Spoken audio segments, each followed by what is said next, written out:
In March 1998, in a quiet suburb north of Vienna, a 10-year-old girl walked along her usual route to school. The neighborhood was calm, the streets familiar, and nothing suggested danger. Yet within a span of minutes, she vanished without leaving a trace. No sound, no clear witness, no physical clue. A place long considered safe became the center of an unanswered mystery. As investigators searched for explanations, contradictions deepened and certainty receded.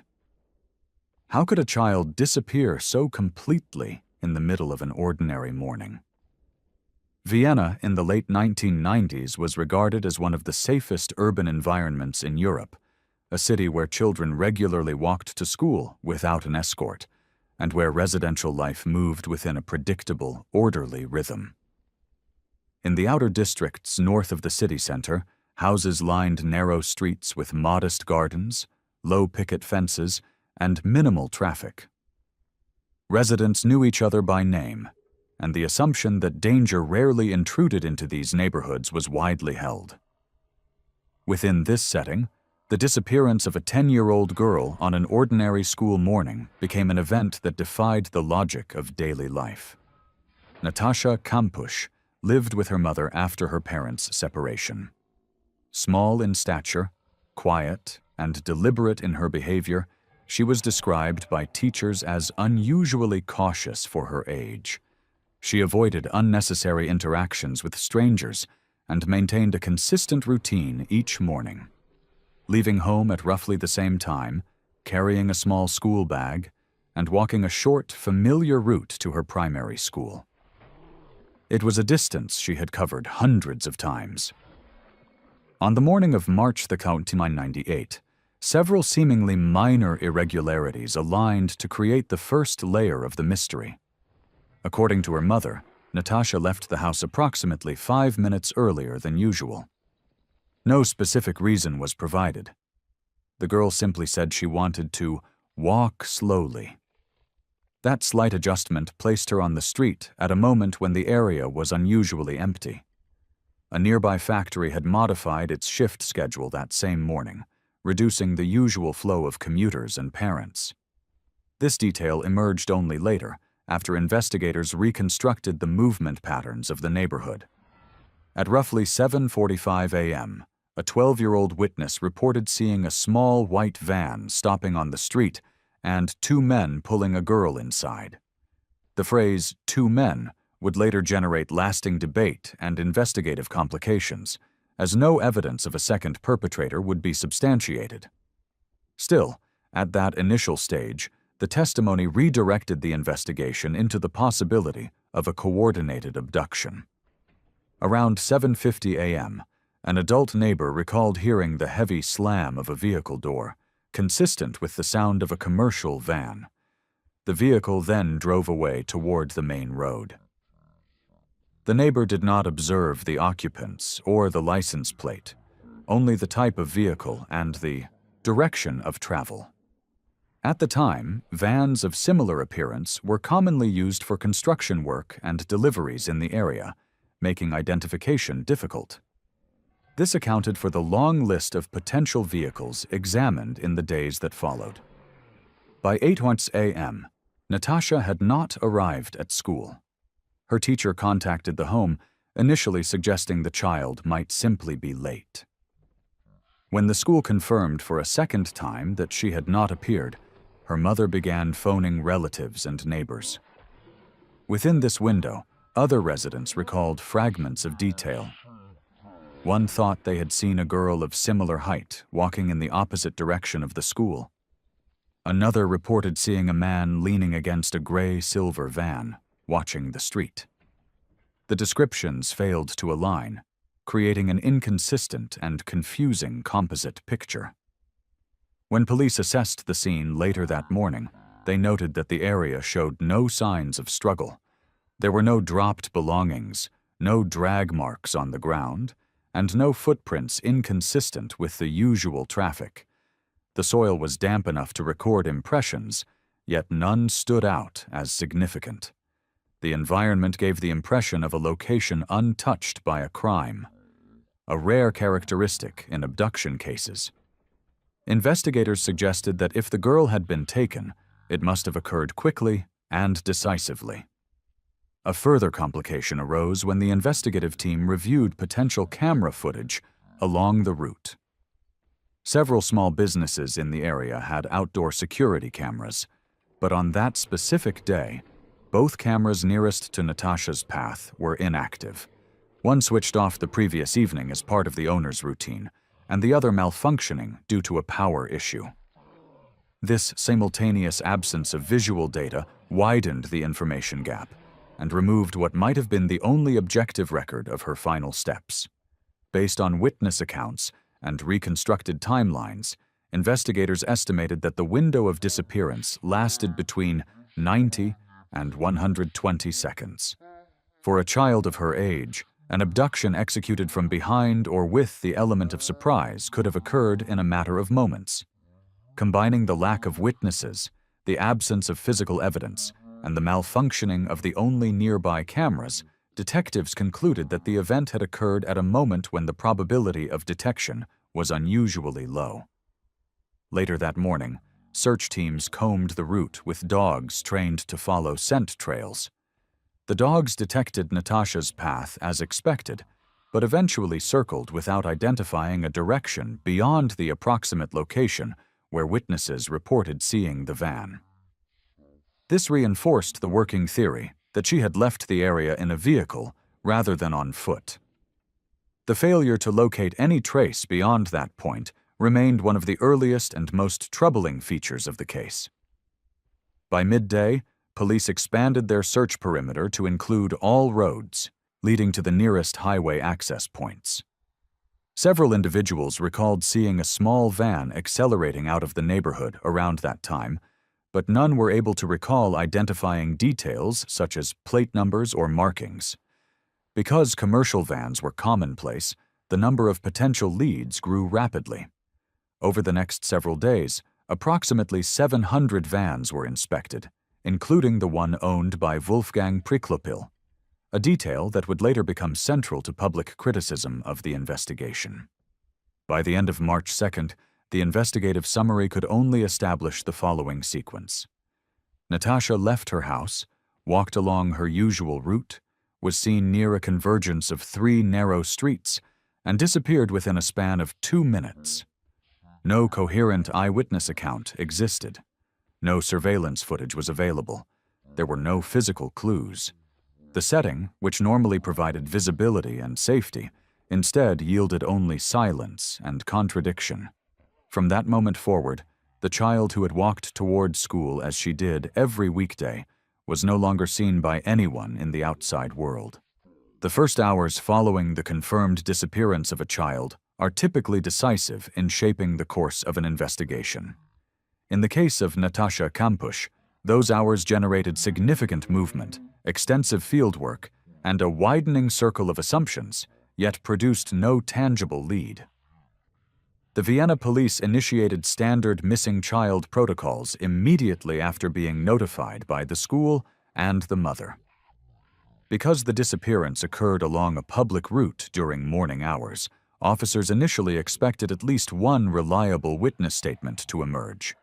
Instead, they encountered fragmented recollections, inconsistencies, and a lack of concrete detail that complicated every subsequent step. The initial search perimeter extended along the entirety of Natasha's route to school and into adjacent streets. Officers moved systematically, speaking to residents who might have been awake or preparing to leave for work. Many described seeing the girl on previous mornings, but few had observed her specifically on March 2nd. Some had been indoors, others had already departed. The few who recalled hearing or seeing something offered details too vague to build a firm reconstruction. The absence of testimony from adults, who often provide more consistent accounts than younger witnesses, created an early investigative gap. Dogs trained in scent tracking were brought to the area. They followed a recognizable trail consistent with Natasha's walking path, but failed to pinpoint the direction she took after reaching the midpoint of the route. The animals circled repeatedly, as though the trail had been abruptly interrupted, which suggested removal by vehicle. This early indication aligned with the partial statements from the two witnesses who mentioned a van. The lack of further scent development beyond that point was documented as an anomaly rather than a definitive conclusion.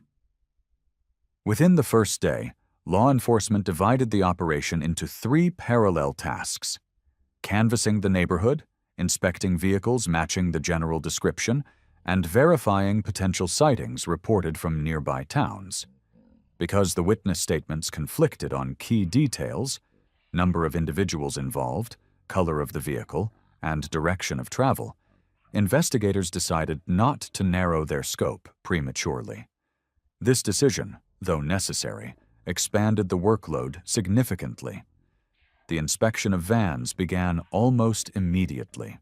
Officers compiled a list of all registered owners of small commercial vehicles within a broad radius. Among the 700 vehicles eventually examined was the gray-silver van owned by Wolfgang Pricklepil. His residence was located approximately half an hour away from the disappearance site. During the initial interview, he stated he had been at home alone that morning. His demeanor was described as calm and cooperative. Because his vehicle did not match the white van emphasized in early witness accounts, he was not flagged as a high-priority lead. Investigators recorded the interaction, inspected the van externally, and moved on to the next address. Suggestions of an international component emerged later the same day. Because Natasha had recently returned from a brief trip with her father and still possessed a valid passport, officers considered the possibility that she might have been transported rapidly toward the Hungarian border. Austria's position at the center of Europe and its proximity to multiple borders made cross-country movement a plausible scenario. Police contacted border checkpoints for unusual activity and reached out to neighboring jurisdictions. Interpol was notified the following morning, and a request for assistance was circulated. This widened the scope of the investigation, but also diluted its focus, as reports and alleged sightings began to arrive from multiple countries. Media attention escalated quickly. Local news outlets broadcast the disappearance by the afternoon, prompting calls, tips, and rumors. Some viewers claimed to have seen a girl matching Natasha's description on public transportation. Others suggested she might have been taken by known offenders previously active in the region. Many of these leads were based on speculation rather than observation. The volume of information increased exponentially within 24 hours, forcing investigators to differentiate between patterns of relevance and noise. The process consumed substantial resources. Within the family, police conducted parallel interviews. As is routine in missing child cases, investigators reviewed the circumstances prior to the disappearance, including parental separation, family dynamics, and the child's behavior in preceding days. Nothing indicated that Natasha had run away or intended to leave voluntarily. The mother's account of the morning was consistent and corroborated by timing records from the school. The father, who had spent the previous day with Natasha, was also interviewed and excluded from suspicion based on verified alibis.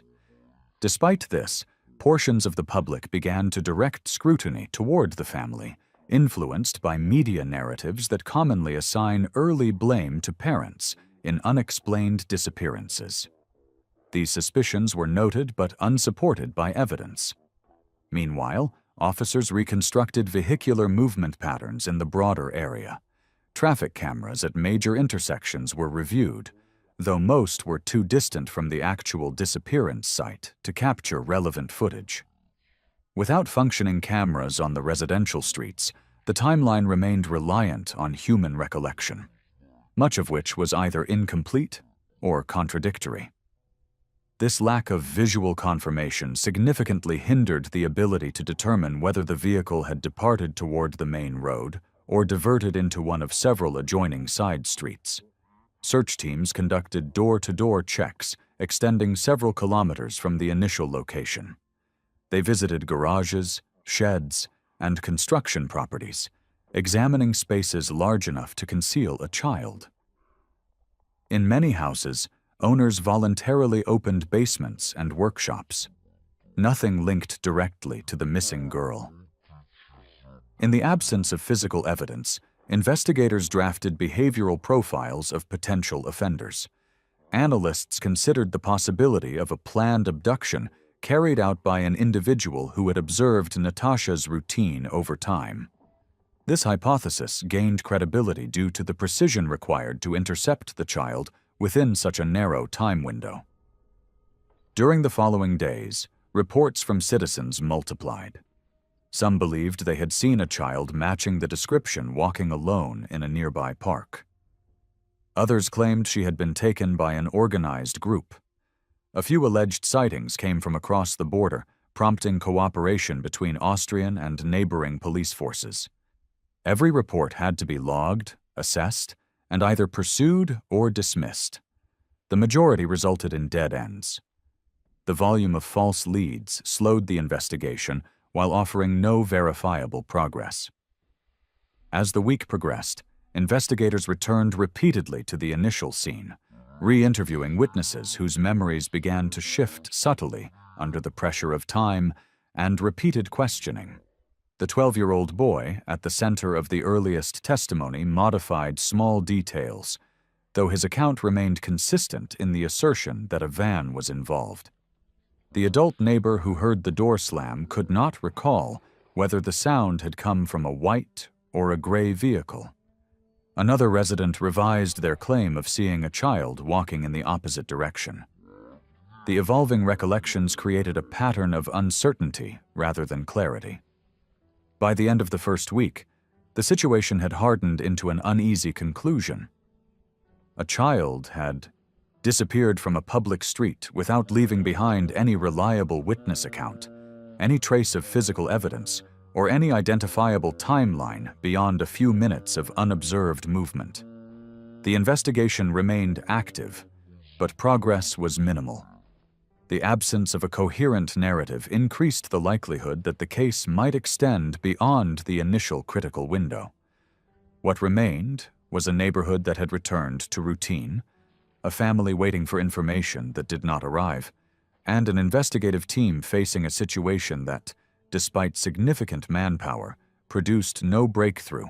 At this stage, the disappearance of Natasha Kampusch had already begun to deviate from the predictable patterns commonly seen in missing child cases.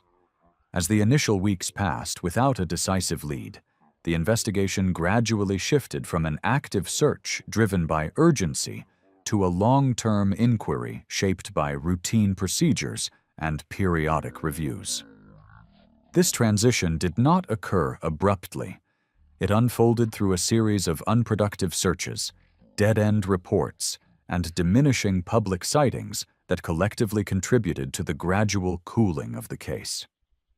Despite the intense attention at the outset, the absence of new information forced investigators to adopt a slower, more methodical posture. In the first few months, the investigative team continued to analyze every reported sighting. Some came from towns only a few kilometers away, others from distant regions. Each sighting required officers to verify descriptions, check surrounding areas, and cross-reference any possible connections to known offenders. Many of these leads originated from misidentifications. Children with similar hairstyles or clothing, or ambiguous figures observed from a distance. The volume of mistaken reports created a pattern of rising hope, followed by swift elimination. After several such cycles, the investigative momentum began to flatten. The initial assumption that Natasha had been taken quickly across a border also began to lose support, as border agencies reported no credible matches. Interpol alerts produced scattered information, but no consistent trail. Several countries responded with detailed checks, yet nothing substantiated the possibility of international trafficking. Gradually, this line of inquiry was deprioritized, although it remained formally open. The investigation's scope continued to expand geographically, but its depth narrowed due to the lack of corroborating evidence. Within Austria, additional attention was directed toward known offenders living within accessible distance of the disappearance site. Files of individuals previously involved in crimes against minors were examined, interviews were conducted, and alibis verified. None of these inquiries yielded a connection. The possibility of a targeted abduction by a previously unknown offender gained weight. Criminal analysts argued that the precision of the act suggested premeditation, possibly by an individual who had studied the child's routine and selected a moment of minimal visibility. However, without supporting evidence, this theory remained a working hypothesis rather than a concrete direction. Meanwhile, Natasha's family faced increasing scrutiny from public speculation. Although police had cleared both parents early in the investigation, segments of the public continued to question their involvement, particularly as months passed without new developments. Media coverage occasionally revived interest by suggesting alternative theories, but these often relied on conjecture rather than substance. The mother, Brigitta Sirni, remained publicly engaged in efforts to locate her daughter, participating in televised appeals and distributing posters. Each appearance generated attention, but rarely led to actionable information. Over time, the emotional strain became more apparent, though such details remained peripheral to the investigative record. By the end of the first year, the case had entered a new phase. The task force remained intact, but operated under reduced intensity. Officers were reassigned, though a core group continued to review the file. Periodic audits were performed in which detectives revisited early witness statements, re-examined physical evidence, and re-evaluated suspect lists. These reviews occasionally produced minor adjustments, but never a breakthrough. The absence of new evidence created a sense of investigative inertia. During these years, several developments outside the immediate investigation contributed to the case's complexity. In one instance, remains of a young female were discovered in a wooded area, prompting speculation that they could belong to Natasha. Forensic examination quickly disproved the connection, but the episode underscored the constant potential for false alarms. In another case, a teenager reported that she had been approached by a man in a van, prompting concerns of a serial offender.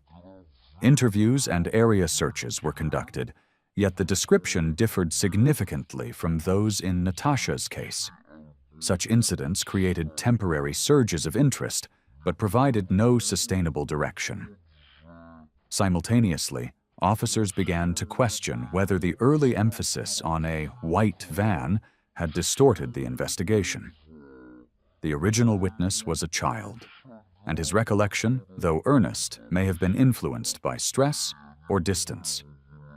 The possibility that the van was gray or silver, or that the lighting conditions distorted its appearance, gained traction. This consideration led to renewed inquiries into vehicles that had initially been excluded. However, because many owners had changed vehicles or moved during the intervening months, the revisit produced limited results. Another significant element during the cold years was the evolving public narrative. As time passed, the disappearance began to shift from active news to a subject of annual retrospection. Journalists revisited the Dew case on anniversaries, often focusing on the ass's progress. Of public interest, but often no new data. Members of the community who had once participated in surveys had to turn to ordinary routines. Despite out-normalization, the case remained open, and officers reached new data to detect log that had not existed at the time of the disappearance. With the investigation, theories evolved. Maintained a predictable routine, level of technical skill that enabled consistent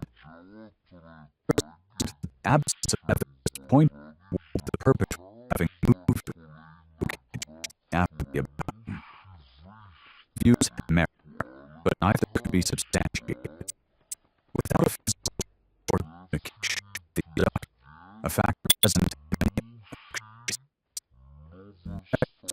abductions progressed, while parallel reality unfolded with each investigation. Natasha remained confined within a big house of Blue Hill. This fact was unknown to investigators, but was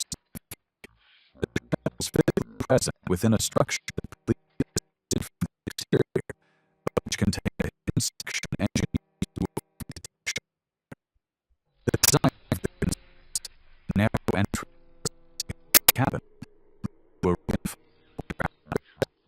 needed investigators at the time encountered.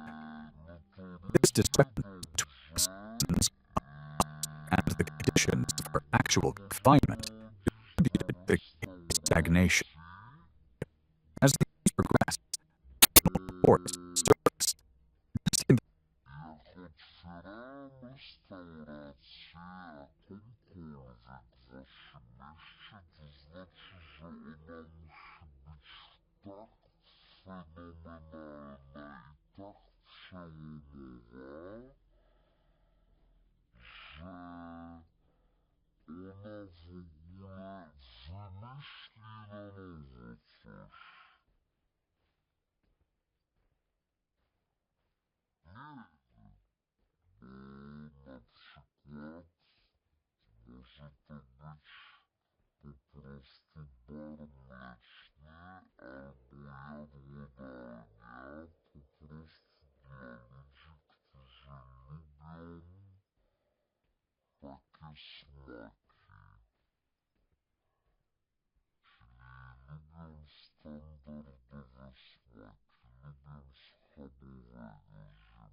schabowych ziemniakami, jak w kilku innych restauracjach dostaniesz za 50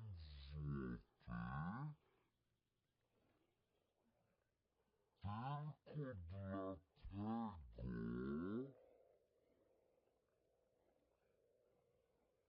tylko dlatego, że jest po prostu na przykład w znanym centrum handlowym, tu też wydawca gier znany, albo dlatego, że założony jest, czy jest reklamowany twarzą znaną. To jest tak z grami, że dostajesz po prostu dobrą albo średnią grę, ale nie możesz jej dostać w cenie kurwa 300-400 zł, jak AAA najnowsze. No to wiesz, dlatego jest narzekanie, że niektóre gry no są po prostu okej, no ale nie mogą być tak drogie. Pojebało ich.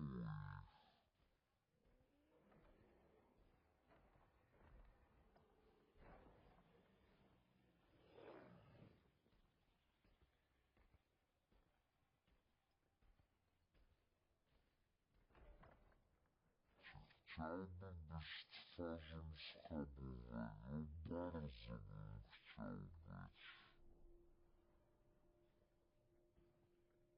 Dostań się do cementowni. Dobra, będziemy się dostawać, ale tu, moi drodzy,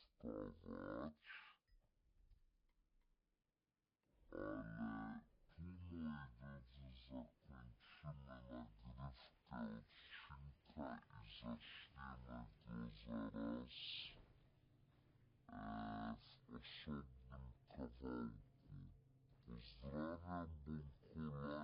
dalej,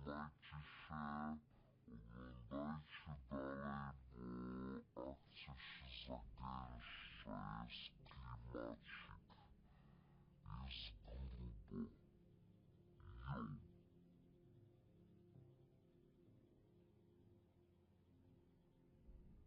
za czasem, od razu nie ma czasu.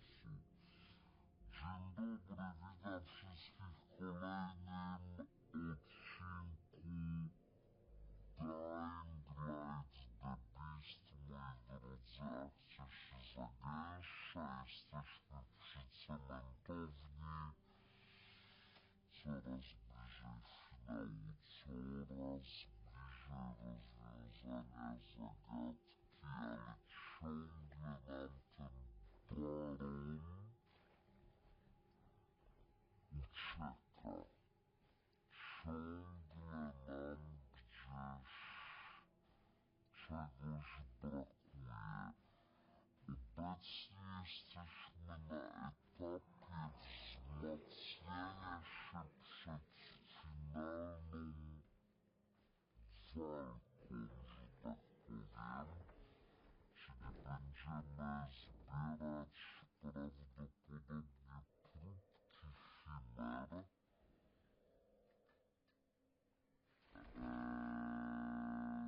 Zaraz zobaczymy, co musimy, jak my tu musimy wejść. Więc będziemy musieli wzmocnić się, żeby mieć szansę przed definitywnym starciem.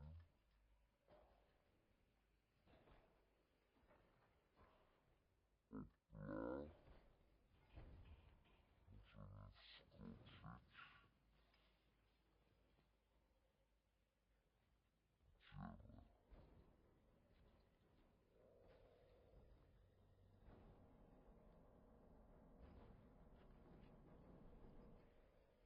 Działa.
sam rodzaj potwora, tylko miał więcej chyba HP. I tamten potwór to była taka... bo to była matrona, a tamten to była... tamten głowica czy coś takiego. Ona też podobnie znikała. Ona była na wysepce na rzece.